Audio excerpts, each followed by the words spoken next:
Oui, comme je disais, frères et sœurs, ça c'est la deuxième partie. Et c'est à ce moment-là que quand je viens en France, je viens en France, je suis parti à Rennes. Et quand j'étais à Rennes, j'ai encore changé de nom, vous le savez.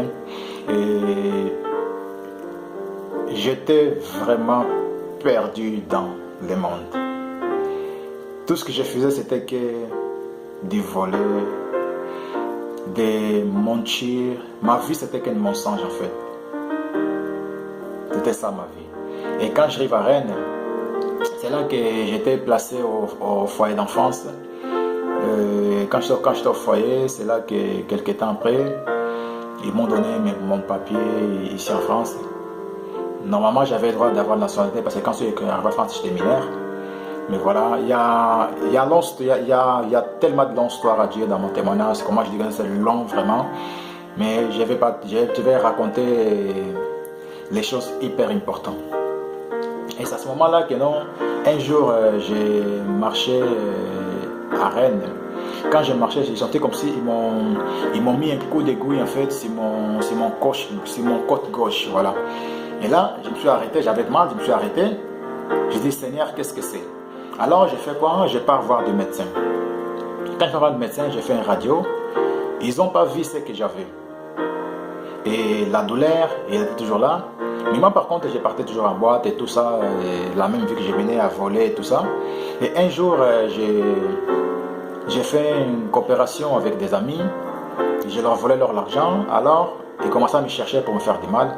C'est là que je me suis fui de ma maison et je suis parti habiter à un hôtel, à Rennes même. Et à ce moment-là, un jour, je pars en boîte. J'avais beaucoup d'argent, je pars en boîte. Et quand je pars en boîte, j'avais une bouteille de champagne dans ma main. J'étais avec des amis. Et là, je vois une fille qui s'appelle Tatiana. Elle était avec sa copine. Il venait devant moi et moi, je l'ai pris et dit asseyez-vous là-bas dans mon place VIP avec des amis. Et on commençait à boire. Après, il y avait quelqu'un aussi dans la boîte là-bas, un Français. Lui criait que non, que j'ai beaucoup d'argent, j'ai beaucoup d'argent. Et par contre, dans la boîte, vous savez, il y avait des gens qui voulaient les voler en fait. Et moi, quand j'ai appris ça, je l'ai pris aussi, je l'ai mis aussi dans ma table où j'étais. Après, à la fin, vers 7 heures, c'est là qu'on sort ensemble, on part dans mon hôtel.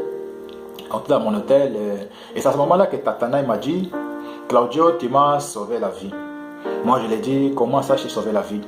Et elle m'a dit, quand tu m'appelais en boîte, j'ai vu que ton visage, en fait, il brillait comme un ange.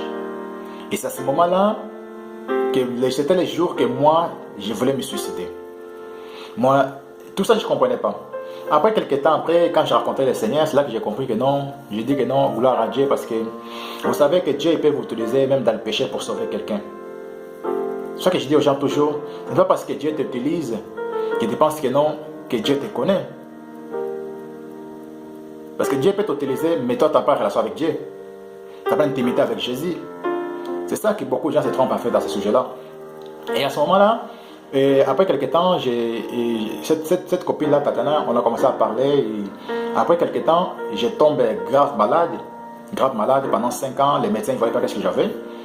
J'ai commencé à perdre des poids, je ne mangeais plus, j'ai commencé à vivre avec des morphines. Des patchs de morphine d'origine 37G. J'étais vraiment dépendant de cette morphine-là, c'est parce que la morphine c'est la drogue. Et je n'arrivais plus à m'en sortir.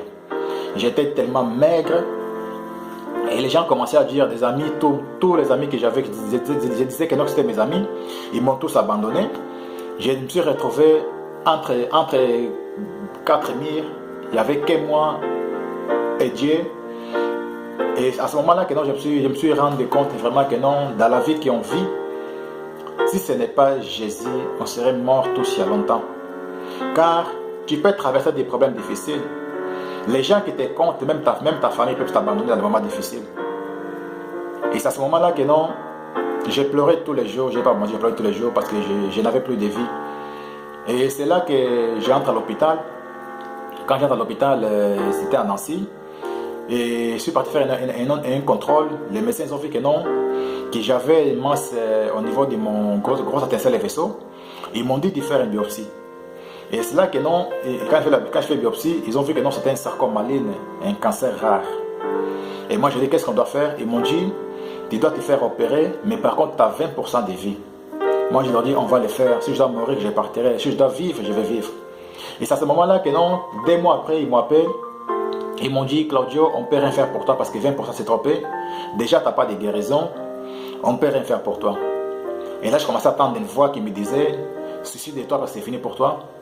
Et là, je compris que c'était le diable qui me parlait, qui me soufflait dans mon oreille. Et tellement que je n'avais même pas une relation avec Dieu. Je ne connaissais pas Jésus, j'ai prié toujours, mais j'étais dans le péché. Et c'est à ce moment-là que je me suis dit, je vais vraiment aller chercher la face du Seigneur. Et quand j'ai commencé à aller chercher la face du Seigneur, comment j'ai dit que comme Dieu nous aime. Et c'est à ce moment-là que non, le Seigneur a permis que les messieurs de Nancy, ils m'appellent, ils m'ont dit que non, il faut que je parle, il faut que tu parles en allemand. On a fait un courrier aux Allemands. Les Allemands, ils ont dit que non, nous aussi, on ne peut rien faire pour lui. J'ai commencé à dire, Dieu m'a abandonné parce que je suis un homme pécheur. Mais après quelques temps, il y a cette verset qui vient dans ma tête que non, qu'il ne nous abandonne jamais. Après, j'ai dit que non, dans Luc 5, 31, 32, Jésus avait dit que non, les gens en bonne santé n'ont pas besoin de médecins, mais ce sont les malades qui ont besoin de médecins. Après, il avait dit que non, je ne suis pas venu appeler ceux qui se croient juste, je suis venu appeler ceux qui se reconnaissent les pécheurs pour qu'ils changent leur vie. Et c'est à ce moment-là que non, je dis que non, je suis un homme pécheur, il faut que j'avoue, il faut que je dise tout ce que j'ai fait pour que Jésus me pardonne. Et c'est là que j'ai constaté vraiment que non, mon état pécheresse. C'est là que je dis que non, c'est vraiment le moment que j'ai donné ma vie complètement au Seigneur. Et j'avais plus d'amis. Même la fille qui m'a aidé, Tatiana qui m'avait beaucoup soutenu, j'ai perdu contact avec elle. Et c'est là que Dieu a permis, Nancy m'a appelé, ils m'ont dit que non, Claudio, on a trouvé une solution, tu vas faire une radiothérapie à Nancy. C'est là que j'ai commencé à faire la radiothérapie. Il y a 3 parties qui viennent, soyez tous bénis, soyez tous connectés. Que Dieu vous bénisse.